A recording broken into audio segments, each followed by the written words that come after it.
Meet Daniel. His parents left Hong Kong chasing the American dream. But 17 years ago, he made a different bet and moved to China. Despite having an American passport, he lives with the fear that one day he might not be welcomed in the States. It's just something that's always in the back of my head. While walking around Singapore, he shared how Americans can stay out of serious trouble in China. It was the first time someone pulled a knife on me. What helped him understand AI early and build a multi-million-dollar business. It's been probably the greatest decision of my career to do that. And what it really costs to risk everything and build your own life from scratch. I'm Chernov. Let's go. How's the mentality of people, Chinese compared to Americans? I would say probably the most glaring difference is that in the US, people are very opinionated. You have the ability to vote and you have access to a lot of media. I mean, in China, it's a little bit more simple. The people that I met, no one's really like politically driven or anything like that, you know? So the conversations steer in a different direction. You talk more about sports, you talk more about movies or film, or you talk more about music. It just never steers in this very polarized political direction, which I think is actually quite nice because, that is a divider in the States. People choose their friends or choose who they want to surround themselves with because you kind of want to be around like-minded people, right? But in China, it's very easy to just get along with somebody simply because you align on more things than you don't. I think that's quite nice. It's much more simple. Yeah, more simple, more harmony, and you can focus on like important stuff, important things. Yeah. It's just not political, I would say. It's probably the biggest difference. What's your feelings and thoughts about the US when you come there? Something that you start to understand about the US after living abroad? Every time I board a plane back, I'm very pleasantly surprised how welcomed I am when I'm greeted at Border Patrol. In the US? Yeah. Here, in the US. Obviously you hear stories about people getting turned away at the US border and all that. But you're still citizen. Yeah, even like some people who are, who have valid visas and everything, I always have this fear where if I go back and they like, oh, you lived abroad for so many years, you're not American, But you still hold a passport. Why? I still hold a passport. Why would you say, that you're not American? Like there's just on this, paper, there's just this very unrealistic fear. Okay. Maybe it's because I don't look like a typical American. It's just something that's always in the back of my head. Okay. But I should probably try to get over it. Like the fear that you'll be stopped or something on the border, at the border. Even this kind of stuff. Yeah. And like having to explain myself and why I've been abroad for so long and what I do and why I don't choose to live in the States. It's unrealistic, but it is always in the back of my head. Why do you think it's there? Why you have these thoughts? I mean, I've been gone for so long. 17, 18 years is a really long time. I've spent the majority of my adult years not in the States, right? So it's every time I go back, it's a kind of a wake-up call because in the multiverse of things, there is a version of me who never left the States, right? And that person would be very fundamentally different from this version that's talking to you right now. What would be the difference? I think the main difference would be I probably wouldn't have pursued entrepreneurship.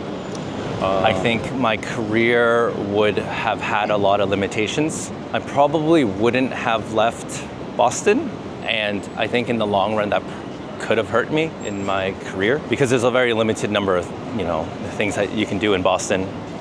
It's great for a lot of industries, but in the field that I ended up in, actually, even going back a step, I might not have ended up in the creative field. I might have taken a different route, and I think it's very likely that I wouldn't have pursued entrepreneurship. I wouldn't have tried to start my own company, or left the comforts of a corporate ladder. You started your company like around 12 years ago, right? In 2013, I think. Yeah, I started my company in 2013. So can you explain in a couple of words what do you guys do? A few years ago, we were a full-service digital marketing agency, and during COVID, I made the decision to pivot our company to really focus on this. It's been probably the greatest decision of my career to do that, because with AI and the threats of AI, I would say travel is probably one of the few industries where it's almost AI proof, in the sense that AI will never be able to replace the experience of actually, hopping on a plane, going to a new destination, experiencing it, staying in a nice hotel or resort, at least for the next, 10 years, right? Until VR gets so good. And that's great for us too, because our industry, like marketing and advertising, is severely threatened by AI. But by focusing in this niche, we're growing, right? A lot of my peers and other companies that we would benchmark ourselves against in Shanghai, like, they're shrinking. And so I was lucky enough to discover this and then really capitalize on it. You have this great firewall, in China. Have you ever bothered you that you have this, like, basically the wall between you and the rest of the world living there? It's an inconvenience, especially when you're doing business, with global clients. But I would say a minor inconvenience at best. You get used to it when you live there. And it's fine. It's okay. It's okay. Now it's a proper spot for the integration of VPN.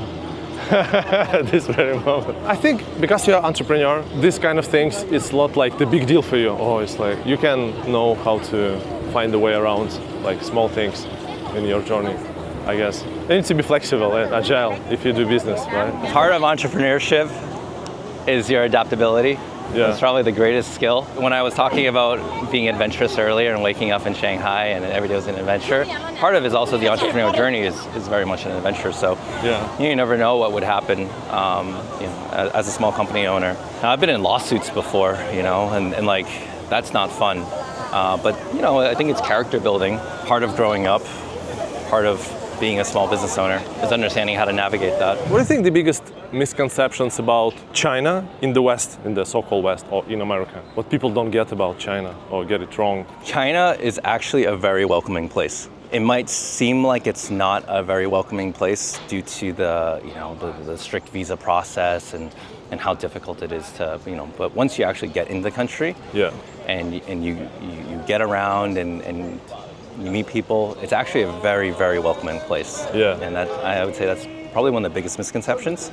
And people are super friendly, actually. Very open, very friendly. I was also, like, quite positively shocked when I went to China first time. People are so open, so easygoing. It's they're like chill Hawaiians. It's a lot of the things that bother, like Americans, don't bother them. It's just not a thing. Like what? So, like politics, right? For example. Politics is a big one. People, America paints China in a particular light, and it has its reasons for doing so. China does the same thing for America, and it has its reasons for doing so. But as an individual, or as a tourist, or as a student, or someone that's working there, it's far more simple than that. No one. People are really friendly. At the end of the day, and then they're really happy to be friends and learn more about your culture and who you are as a person, as opposed to what country and you're from. Any other, like, big misconceptions? I think like, for example, your American friends, when you talk to them, they're like, I don't know, are you safe there? I don't know, what would be their misconceptions? I think one of the biggest misconceptions about China is people might think like it's like a communist country that's stuck in like 1950, right? But it's not. It's a very, very technologically advanced country that's actually leading the world in a lot of industries. As a small business owner in China, I find that there's a lot of collaboration and a lot of opportunities where people are more than willing to hire us because we're a foreign-owned entity. I don't know. That's a hard question. I'm also distracted by the chickens over there, which is a great reason to move to Singapore.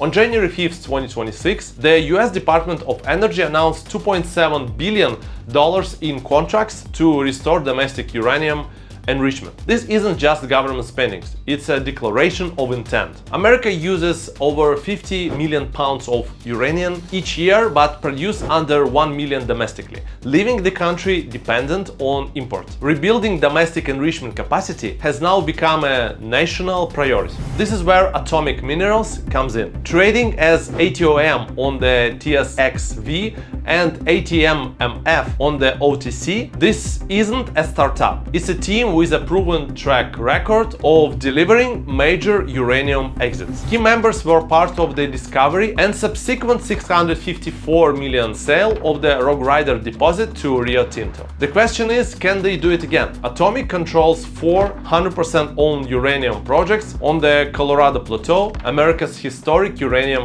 province. The flagship sits within the Lisbon Valley district, one of the most productive uranium belts in the US, which has historically produced 80 million pounds of uranium. The geology is proven. The history speaks for itself. This month, the administration reinforced its position by invoking Section 234 through executive order, formally prioritizing domestic resource independence. Regulatory and fiscal support is now firmly behind securing North America's nuclear fuel cycle, and atomic minerals is positioned directly in that path. Uranium prices are climbing. Some analyses are forecasting over $100 per pound as demand continues to outpace supply. With a strong drilling season underway at their flagship project, Atomic is focused on execution. Here's what I'll leave you with. The team helped deliver a $654 million exit to Rio Tinto, an outcome roughly dozens of times larger than Atomic's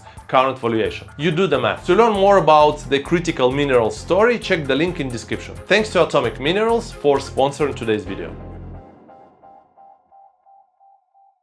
What was very different from your American lifestyle, from Boston lifestyle in China?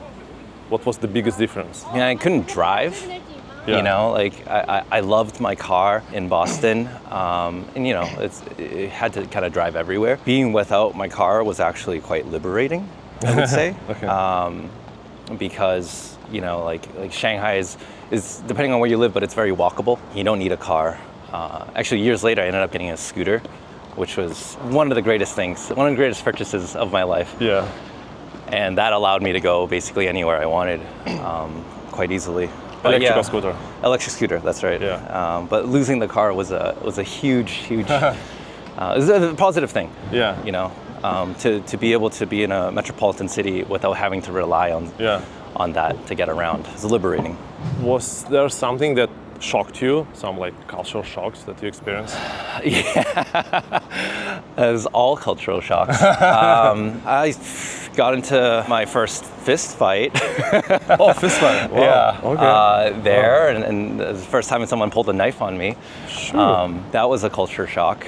But luckily, our program director, you know, a month before was like, "Do not get into a fight if you get here, and if you do, run," which was the best piece of advice I've ever gotten. Yeah, I guess you as a foreigner not expect to get in any sorts of trouble. Yeah, absolutely.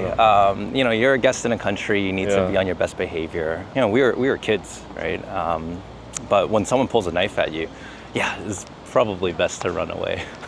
Yeah. What part of you is still American and what part of you is like Asian or Chinese? The part of me that is still American is that I still follow Boston sports. Yeah, for sure. Which is really important. Yes. My family is still in the States. I consume American music, American TV, and film. And the only thing that's not necessarily American about me is that I don't live in America anymore. I'm now fully based in Asia, but I think a lot of the ways that I still think and the way that I approach work and my thought process is still very American. I have a great emphasis on creativity, and some of the places that I've been to don't necessarily focus on that as much. Yeah. But for me, especially being in the creative field, being in the advertising and marketing field, it is very much something that centers me. I interviewed numerous billionaires, politicians, celebrities, investors on this channel for the last 3 years. And many of them became my friends. Some even bought my services. And I started this project from scratch when I moved to Singapore. I didn't know anyone, my English was not great, but I really wanted to make it work because I strongly believe that people around you is the most valuable asset for success in life. So I'm gathering a small group of interesting people and bring them for a short networking retreat in Phuket. And you can join us too. You will expand your network, improve your conversational skills, and we will just have fun together. I'm even setting up a meetup with a billionaire at his mansion, so it's gonna be very unique experience. To join us here in a beautiful Phuket, jump in the early bird waiting list. To do it, scan this QR code or click the link in description. You said that you don't look like a typical American, which is interesting that you said it. You experienced like any racism at school when you growing up, or like being like feeling you as a minority there? Absolutely. Boston is like a very white state, right? When I was growing up, yeah. it was very white. Yeah. I grew up with Irish and Italian kids, and I experienced a ton of racism. Racism? A ton. Oh, really? But it's not something that I really, like, that's not the reason why I left the States, and that's not the reason why I moved to Asia. I think a lot of guys that I've met, especially in China, other Chinese Americans who have left, like, they have a chip on their shoulder because, you know, they grew up with a lot of racism, but they didn't necessarily deal with it in a very cohesive and holistic manner where they were able to, you know, put it away, accept that it's a thing, and then move on. They've kind of built their own persona around the fact that they grew up with racism. It's definitely a thing, right? But the moment you leave the States, it's not there anymore. Like in Asia, there's no racism towards Asians. Yeah. I mean, there is, okay, the minorities and stuff like, but for the most part, yeah, there are beefs between like different Asians. Yeah. Japanese, Chinese, and yeah, this kind of course. But the type of racism, I think, is different. It's hard to explain, man. It's hard to explain. Yeah, I understand. It's not an easy topic to talk about, right? I don't want it to be seen that like I ran away from the racism. Yeah. But I did escape it by moving to Asia. Yeah. Right? And I think for a lot of people, if it is a choice, if it is within your means, you can escape the reality that you're in. For example, if you're a gay guy in Missouri, it's probably really, really difficult, right? But you could, you know, if you have the means to afford it, you can probably move to San Francisco, you know, where that lifestyle is much more accepted. And I think it's the same thing with systemic racism, where there are places in the world where the racism just simply isn't that rampant, right? And you can go and live and work in those places. Yeah. So maybe that was a subconscious decision of mine, but the moment that I moved to Asia, I found far more like-minded individuals here than I ever did in Boston. Yeah. And that could be because, you know, of how I look or you know, how I grew up, but it's just, I just found a lot, you know, I found my tribe, so to speak, here. And I never found that in the States.